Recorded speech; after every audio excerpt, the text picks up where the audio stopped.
Hello my dear students, Gayatri Vidya Mandir उच्च माध्यमिक विद्यालय सांचौर जिला जालौर के हमारे इस यूट्यूब चैनल में आप सभी का एक बार फिर से स्वागत है। प्रिय विद्यार्थियों, मैं अनिल कुमार सोनी, कक्षा 9 विषय गणित, अध्याय 14 सांख्यिकी, प्रश्न 14.3 के सवाल आज आपको हल कराऊंगा। देखो बच्चों, आज इसमें हम आलेख बनाना सीखेंगे और आपको मैंने बता रखा, पिछले कक्षा में आपने पढ़ा था और अध्याय की शुरुआत में आपको सिखाया था। आलेख जैसे हमारा दंड आलेख हो सकता है, एक आयचित्र हो सकता है, 12 मर्तबा बहुभुज हो सकता है, रेखिक आलेख हो सकता है।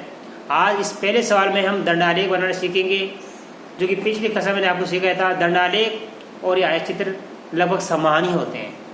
फर्क क्या होता है कि आयचित्र में तो कोई भी दो आयतों के बीच में गैप नहीं होता है, अंतराल नहीं होता, अंतर नहीं होता है।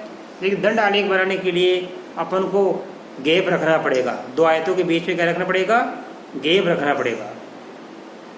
देखो पहला सवाल देखो, इसमें लिखा है एक संगठन ने पूरे विश्व में 15 से 44 वर्षों की आयु वाली महिलाओं में बीमारी और मृत्यु के कारणों का पता लगाने के लिए किए गए सर्वेक्षण से निम्नलिखित आंकड़े प्रतिशत में प्राप्त किए।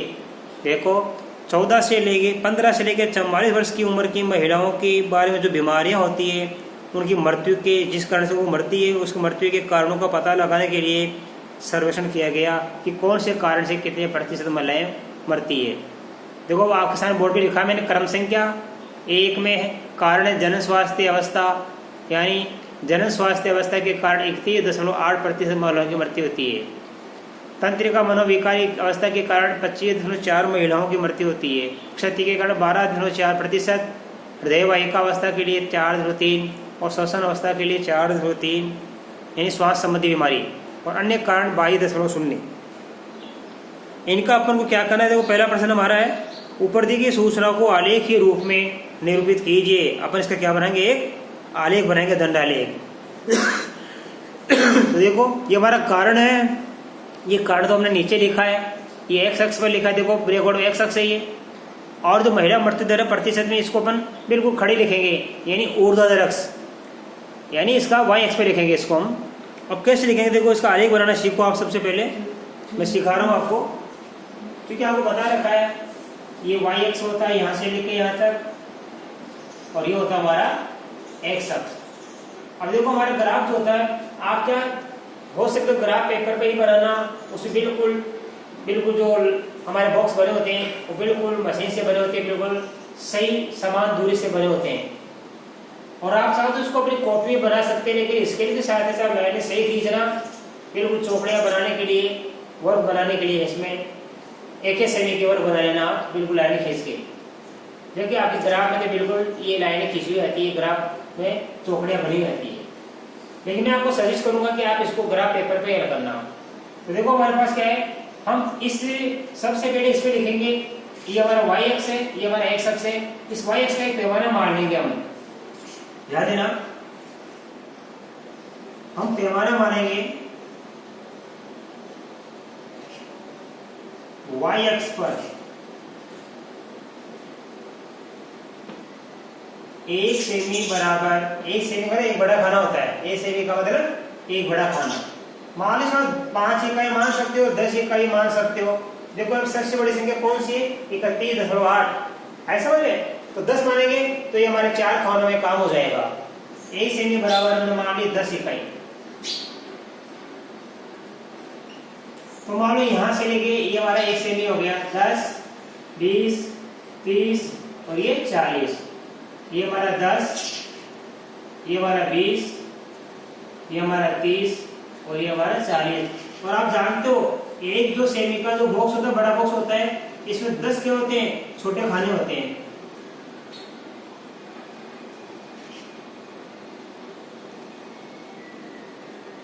ऐसे 10 खाने होते हैं ऐसे, ठीक है। अब यहाँ से लेके ये एक बॉक्स हो गया, इसमें छोटे 10 खाने होते हैं।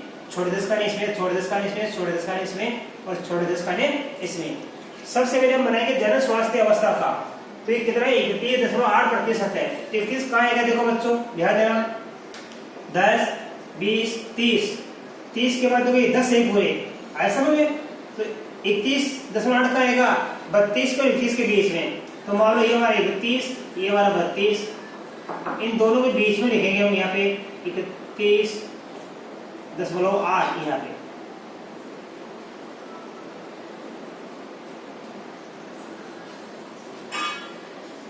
ठीक है, ये बन गया हमारा 31.8, ऐसा समझ में? ये हमारा है आ गया।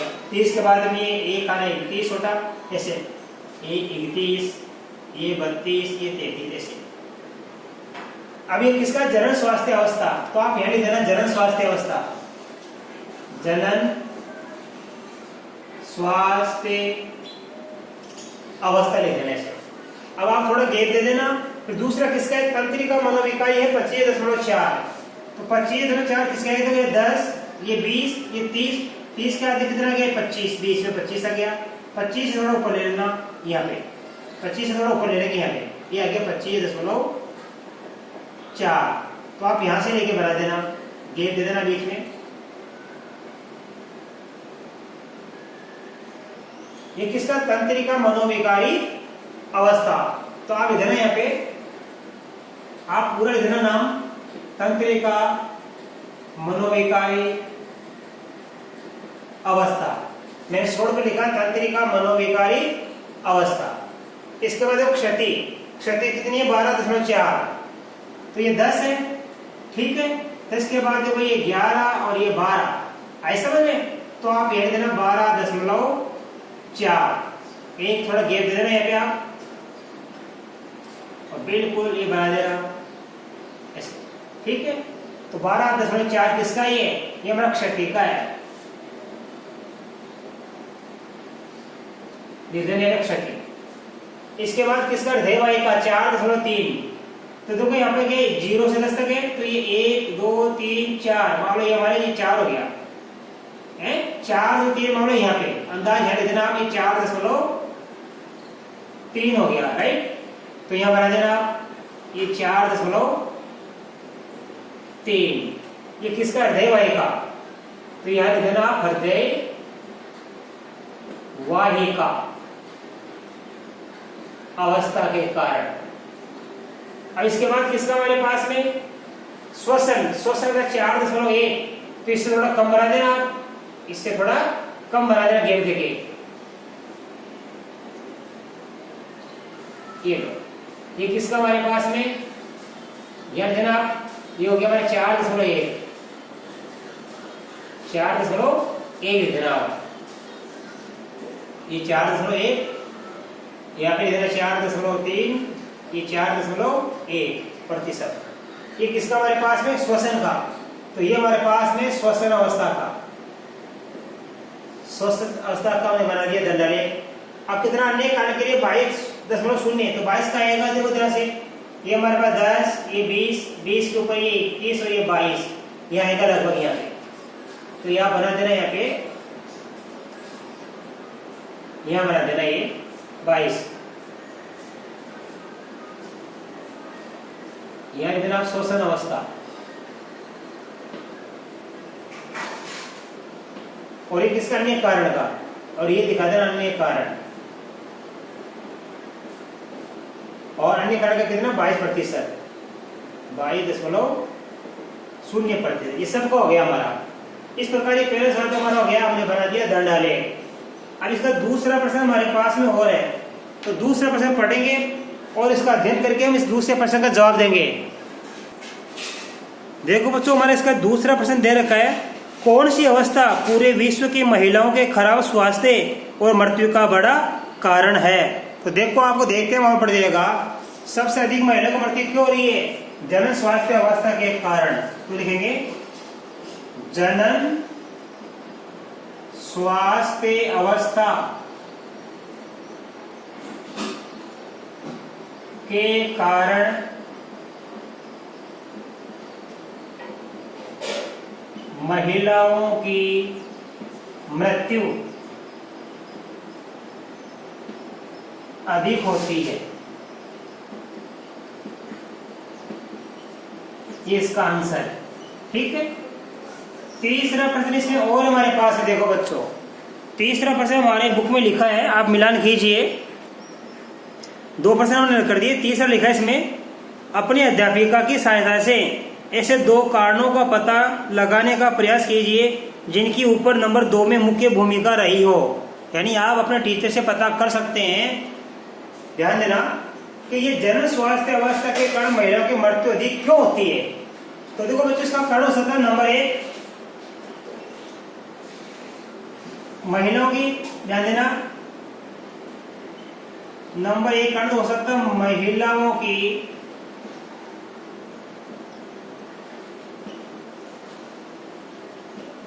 कम उम्र में शादी होना। महिलाओं की कम उम्र में शादी होना तो क्या होता है, वो फिजिकल बिल्कुल मैच्योर नहीं हो पाती, शारीरिक रूप से बिल्कुल वो परिपक्व नहीं हो पाती है, और इसलिए जल्दी उनके बच्चे हो जाते हैं, तो उनकी मरने की संभावना ज्यादा हो जाती है। नंबर 2 कारण क्या हो सकता है इनका, कि गांवों में एक महिला डॉक्टर्स की कमी। क्या लिखेंगे, गांवों में महिला डॉक्टर्स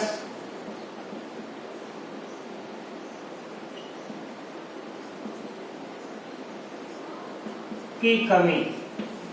तो देखो, जनरल स्वास्थ्य अवस्था के कारण अधिक महिलाएं क्यों मरती है, एक कारण ये होता है कि महिलाओं की कम उम्र में शादी हो जाती है, इस कारण से उनका शरीर परिपक्व नहीं हो पाता है, और गांवों में महिला डॉक्टर की कमी, क्योंकि जब डिलीवरी होती है उस समय क्या होता है कि उन महिलाओं को दूर ले जाना पड़ता है, और दूर तक ले जाने कई बार समय अभाव के कारण उनकी स्थिति बिगड़ जाती है और उनकी मृत्यु हो जाती है। अब बच्चों, इसके बाद देखो, सवाल नंबर 2 आपको सिखाएंगे, आप इसका स्क्रीनशॉट ले लीजिए।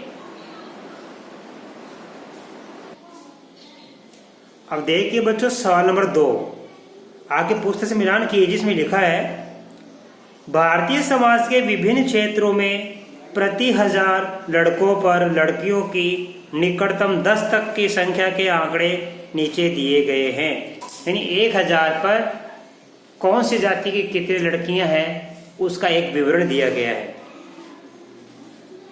देखो, आपके बोर्ड पे लिखा मैंने क्षेत्र में लिखा अनुसूचित जाति, आगे साइड में लिखा मैंने प्रति 1000 लड़कों पर लड़कियों की संख्या।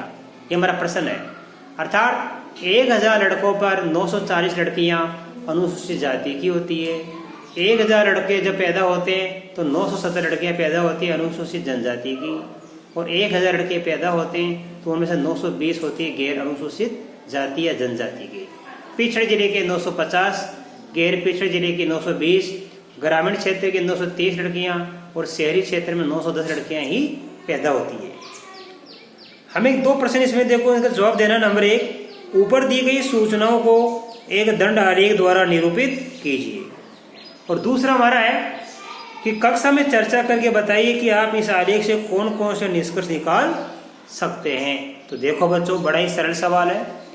हमें इसका सबसे पहले दंड आलेख बनाना है, और दंड आलेख के लिए मैंने बता दिया बनाया था। देखो, ये हमारा वाई अक्ष, ये हमारा एक्स अक्ष। ये जो प्रति 1000 लड़कों पर लड़कियों की संख्या है, ये तो हम यहाँ लिखेंगे वाई अक्ष पर, और जो हमारे क्षेत्र है, ये जातियां, ये लिखेंगे अपन एक्स अक्ष पर। तो मैं इधर लिखूंगा, देखो, प्रति 1000 लड़कों पर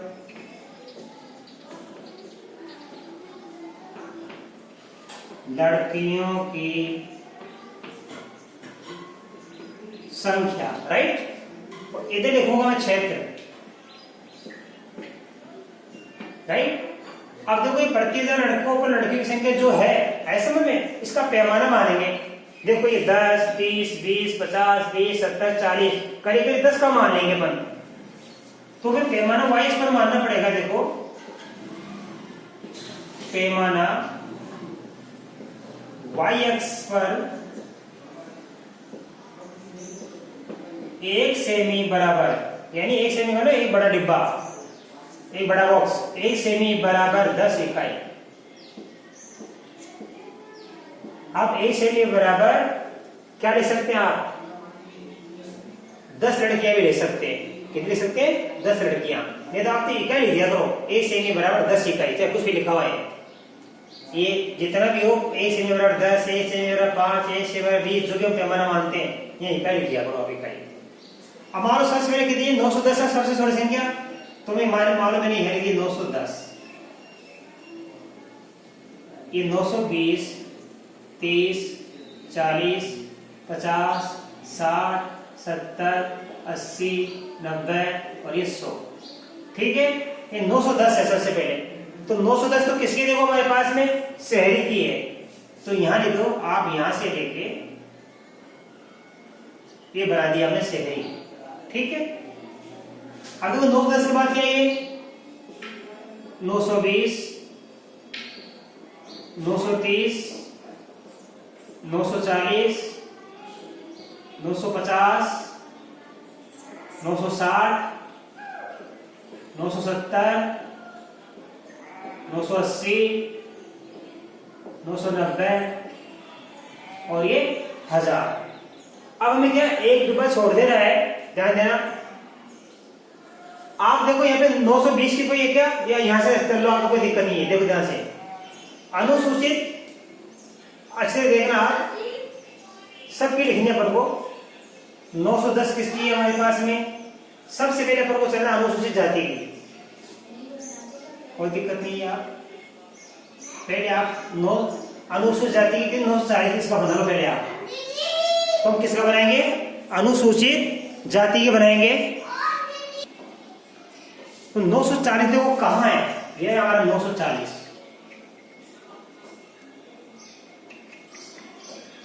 ये किसकी? अनुसूचित जाति की। तो ये देंगे हम अनुसूचित जाति, आप पूरा देना अनुसूचित जाति। फिर 970 किसकी हमारे पास में? अनुसूचित जनजाति की। तो एक थोड़ी सी गैप दे देना, 970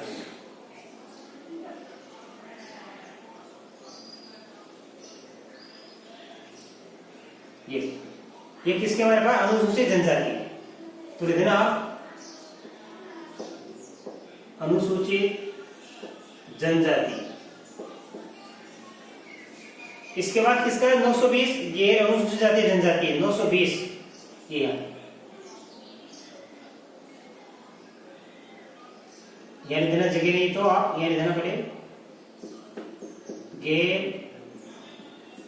अनुसूचित जाति और जनजाति। इसके बाद किसका मतलब? पीछे चलिए 950, ये 950 है, यहां से लेके आता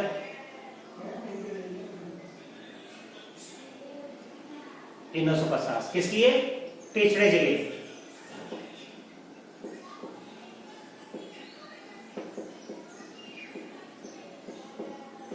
पिछड़े जिले, गैर पिछड़े जिले के 920, ये 920 यहां से लेके यहां तक वापस, ये 920 किसकी? गैर पिछड़े जिले, गैर पिछड़े जिले। इसके बाद किसकी? 930 ग्रामीण, ये 930 ग्रामीण की, थोड़ा ऊपर हो जाएगा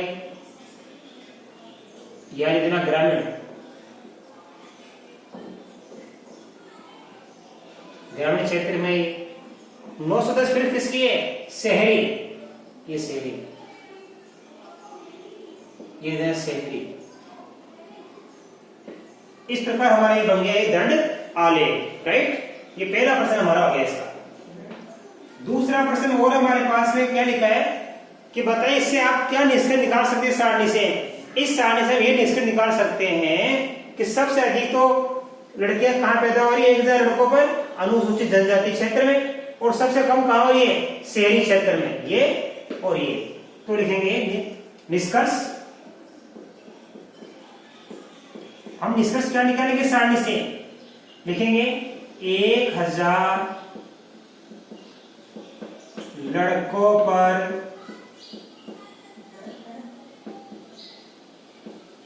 सर्वाधिक लड़कियां कहां हो रही है? अनुसूचित जाति क्षेत्र में तथा सबसे कम कौन से क्षेत्र में? शहरी क्षेत्र में।